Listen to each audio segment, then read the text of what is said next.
You asked, how to divide 2184 by 2 using the long division method. 2 divided by 2 equals 1.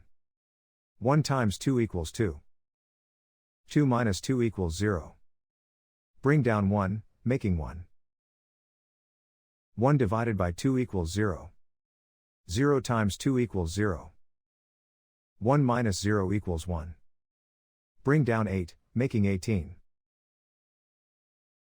18 divided by 2 equals 9. 9 times 2 equals 18. 18 minus 18 equals 0. Bring down 4, making 4. 4 divided by 2 equals 2.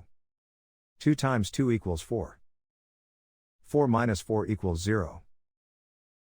The remainder is 0. The final result is 1092.